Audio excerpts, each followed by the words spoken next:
YouTube is a really fun platform. It's a great place to discuss issues, learn, and question the world around us. But it's easy for creators to slip into pitfalls and make mistakes from time to time. You don't give a shit about this. Let's just do this. Top 10 times Armored Skeptic fucked up. Number 10, the time I got married.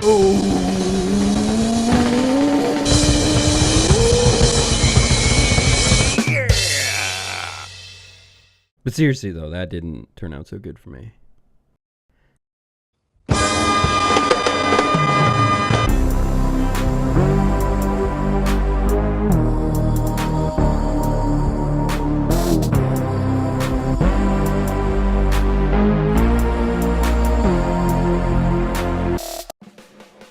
I know that we all love to romanticize the golden age of the Armored Skeptic, back when I debunked creationists. I was so much smarter back then, now I'm a giant idiot with ridiculous opinions. Well, you're wrong. I was an idiot back then too. When I started this channel, I had just come out of a crazy religious trip, and I'd become obsessed with learning about evolution, cosmology, and all sorts of science shit. Debunking creationists was a really good therapy for me. Eventually, I exceeded my knowledge on the subjects, and since then, I've been trying to figure out what I'm best at. Needless to say, I've made a few mistakes over the years. Number 10, The Theory of Gibberish, Part 2. This was actually my most requested video of all time. I received multiple requests to debunk this video about evolution by Trey Smith. It was really overwhelming and I wasn't very confident about it, but I tried it out anyways. Almost immediately after uploading part 1, Trey Smith and his partner hit me with a barrage of emails and messages threatening legal action if I didn't remove my video. I won that dispute, so to stick it to Trey, I uploaded part 2 immediately without a script, and it was riddled with problems. The most embarrassing was how I addressed his concerns with the evolution of the single cell. I don't know exactly how a prokaryotic cell eventually evolved into a eukaryotic, but I'm assuming that the DNA that was in the prokaryotic cell split into 2 types of DNA. Tell me I'm wrong, but tell me that's impossible. Well, it turns out that's impossible. The fact that these cells have more than one set of DNA is actually a sign that they evolved as a sort of symbiotic megazord of multiple prokaryotic cells. It took about 1 billion years for prokaryotes to evolve into eukaryotes. During this time, the ocean became more and more oxygenated and the pH level changed. Cells with tough membranes thrived, but cells that couldn't handle the new conditions were dying off. Some of these weaker skinned prokaryotes were burrowing inside stronger membrane cells to shield themselves, or they were swallowed whole. But either way, instead of rejecting these intruders, the two became dependent on each other. This is called endosymbiosis. Anyways, I put this one at the bottom of the list because I did say that it was a guess, but it's still a really dumb thing to immortalize into a video forever. Number 9, the moon is fake, I guess. I don't really think of myself as a teacher so much as I do an entertainer. I usually like to make funny videos over making educational videos. So spirit science was the obvious choice to get a little bit of both. However, that's not really an excuse to get lazy with the research. I really should have watched Mortimer's video on this. I mean, that dude's a physicist. He's much smarter than I am. Spirit Science remarked that science hasn't sufficiently explained how the moon got caught in Earth's orbit, and how it always faces one direction towards the Earth, never showing its back to us. The current leading theory in science is that something like a Mars-sized planet-like rock came out of nowhere and hit the Earth. The same planet-like rock-like thing hits the planet, bounces around, and then hits it again, and then becomes the moon. Well, we don't have the details, but that's what would have happened. Well, that isn't how it happened, exactly. The Earth likely did crash into another body, a planet referred to as Theia, and a chunk of that planet became our moon after the collision. So that was basically right, but the thing I really fucked up was this. I wonder why it doesn't spin like other planets. This is why. This is why. No, that's not why. The moon is always facing one direction because of a thing called tidal lock. The centrifugal force of the smaller body flying around the planet, along with the gravity of the larger body trying to pull the smaller body down, causes the smaller body to stretch outwards. This pressure naturally slows the rotation of the smaller body down until it eventually settles into a single shape with a fixed orientation. Number 8, a very armored Xmas. Christmas. This was a video I made for Hugo and Jake of the Bible Reloaded. In this video, I responded to a news piece on Kirk Cameron's movie, Saving Christmas. I wasn't trying to be thorough, but there is a part that I'm really unhappy with. Saint Nicholas, he was kind of retconned in. People will say that he was in the Council of Nicaea, but he's actually a derivative of Thor or Odin. There are people who have made this connection, and I'm sure that there's some truth to this, but the evolution of Santa was a little more complex than I made it sound. His Christian origin may have come from Bishop Nicholas, or Saint Nicholas, but most of the aspects of his current incarnation are stolen from many pagan traditions. Mainly, Saint Nicholas merged with an old bearded man from Scandinavia. He wasn't exactly Odin, he was the Holly King, a deity that was venerated during Yule or the winter solstice. To make it work, they took his horns off and placed them on his animals, the reindeer. Paganism itself has evolved over time, and every region had their own versions of basically the same stories of the same characters. The point is, Santa is an amalgamation of lots of characters throughout history. And no, he was not invented by Coca-Cola. Number 7, Ghostbusters movie review. We said it was good. It was good? I really liked it. It was good, right? I liked it a lot, actually. It wasn't good. We did enjoy ourselves the first time we watched it, but it is objectively not a good movie. Our expectations were so low for this movie that we were expecting to be angry the entire time. But it turned out that it was okay. It wasn't good, it wasn't terrible, it was okay. Really, I try to base my opinions on movies on how many changes I would make to the final product, and there are a fuck ton of changes that I would make to Lady Ghostbusters. Number 6, JonTron Vs Destiny. Just this video. I never should have made this. I'm sorry. Number 5, Flat Earth Science Proof, Part 1. I fucked up something that I have no excuse fucking up. The artificial horizon. If a plane has a gyroscope and it starts following the curve of the Earth, the gyroscope would stay upright, which means the artificial horizon will start to roll backwards. Yes, if you put a gyroscope or a top spinning on a table and you tilted that table, the gyroscope or the top would stay in the same direction. But that's because gravity doesn't change direction in that circumstance, just the surface that the gyroscope is on. However, if you were to tilt a plane downwards to follow the curvature of the Earth, you're not just changing the surface of the gyroscope, traveling across the surface of the Earth, you're also changing the direction that the gravity is coming from. The gyroscope works on a principle where the spin counteracts the force of gravity, so it keeps the top on a particular angle. If a plane were to go straight and slowly fly out of the atmosphere, eventually that gyroscope will change direction so that the top will work perpendicular with the surface. It will be attracted by the gravity of the planet. Yeah, that's just wrong. Very wrong. I have a confession to make here. I usually care a lot more about the animation in a video than I do about the actual subject. It usually takes me 4 times longer to animate a video than it does to write and record it. This whole segment was just an excuse for me to have some fun making an animation that I had never done before. And I was so proud of the animation that I didn't bother reading into the subject.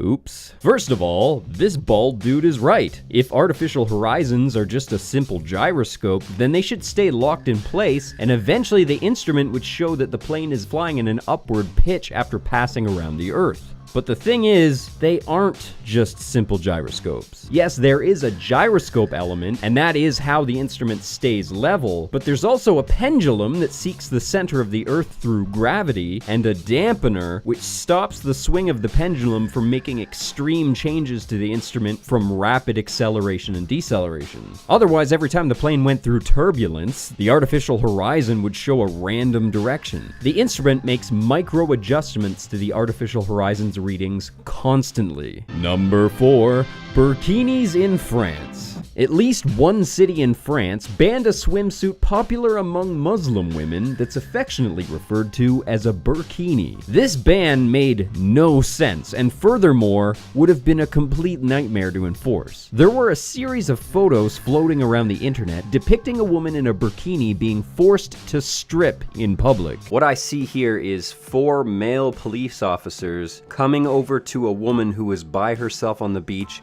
harming no one, hiding her identity from no one, doing nothing objectively that is wrong in any way, sneaky or suspicious in any way. And these four men are forcing her to undress in front of everyone in public because she's wearing slightly too many clothes. This had people outraged, and it helped to eventually get that law repealed. But it turns out that this was a staged event designed to show how dumb the law was.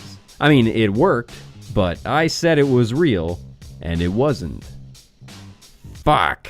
Number 3, does Canada have free speech? I'm not really great with law in general, so it wasn't really a great idea for me to make this video in the first place. This video was supposed to be an exploration of some of the Canadian and Ontario laws that contradicted Canada's status as a free country. Now, I got a lot wrong in this video, a lot, and I went a little overboard with the paranoia, but there's one part in particular that I really fucked up. Ontario Bill 89. Bill 89 is an update to the way the province addresses child welfare. One of the provisions states that if a parent has a child who believes they're experiencing some form of gender dysphoria, then the parents are required to make medical treatment available to their child. Failure to do so could be met with charges along with the loss of custody of your child. First of all, gender dysphoria is not even mentioned in the bill, nor is medical treatment, so there's no reason to believe that failing to medically treat your child's dysphoria will get you in any kind of trouble. I actually feel really silly for even thinking this in the first place. I'm pro-transgender rights, but there were a lot of weird things that were happening that were making me nervous. Bill C-16 was one thing, the bill that made it mandatory to use a person's preferred pronouns, even invented pronouns. And the second thing was the government and the media were showing off a minor and using her as an example of victory for acceptance. Now, Bill C-16 itself is pretty fucked up and a clear violation of freedom of speech. It comes with a possibility of a fine, a big fine, as well as the possibility of other non-monetary punishments.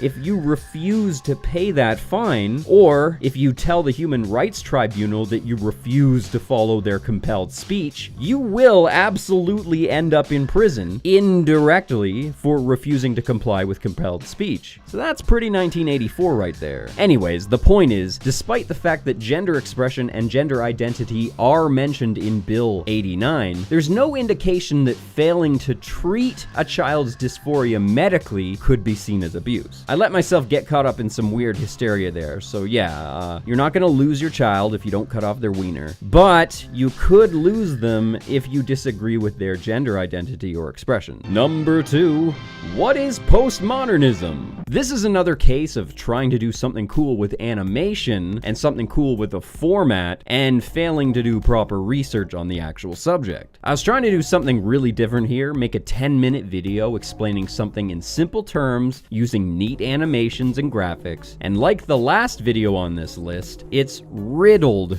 with things that aren't exactly true, and lots of images that aren't representative of postmodernism. Like, what the fuck, Greg? You know Van Gogh is a fucking post-expressionist. He's your favorite fucking painter. Anyways, I made this video because of Jordan B. Peterson, but because I disagreed with him. I'd noticed that Peterson often refers to the postmodernists when lecturing about problems with modern academia. I was getting the impression that Peterson was demonizing postmodernism in general, sort of making it seem like a wholesale bad thing. My goal was to frame this video as an exploration of whether or not postmodernism is a bad thing. I tried to explain the good aspects and the bad aspects of it, showing it was just a tool or a lens, but the video ended up just being a giant mess, and it's not really all that educational, nor is it a coherent defense of postmodernism. So it turns out that this video format is not really my thing. And number 1,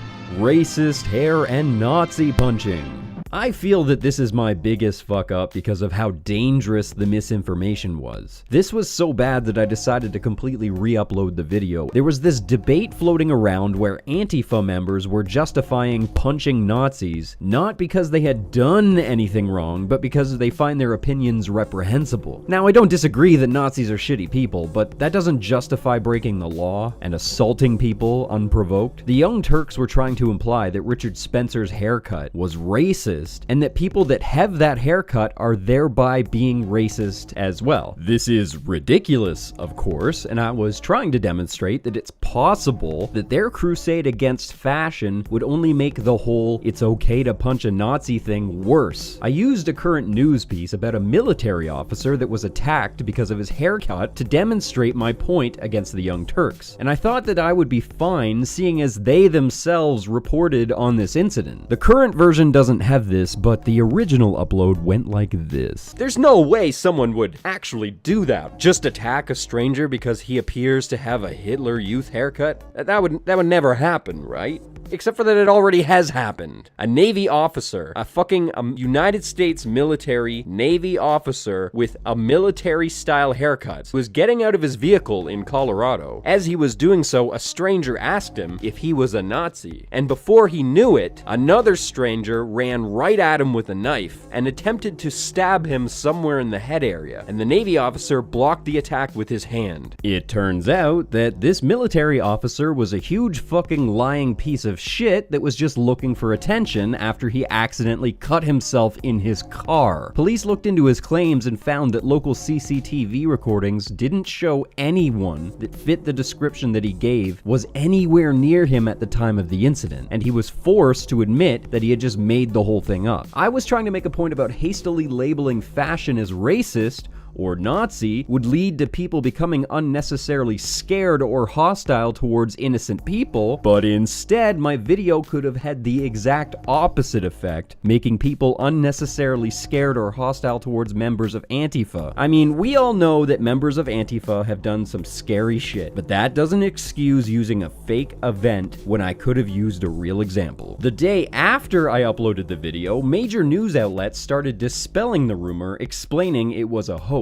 I felt like such a fucking idiot for believing it, mainly because of just how ridiculous the story was to begin with. But even worse, the day before I uploaded the video, there was also an article released that debunked the story. But because there's a 2-day gap between when I recorded the audio and when I uploaded the final product, I didn't bother looking into it again. So this was a huge lesson for me to do a final quality check before uploading the final product. Well, that was my top 10 biggest mistakes. Let me know in the comments below some of the mistakes that I've made in the past that really bothered you. And then you can go f*** yourself.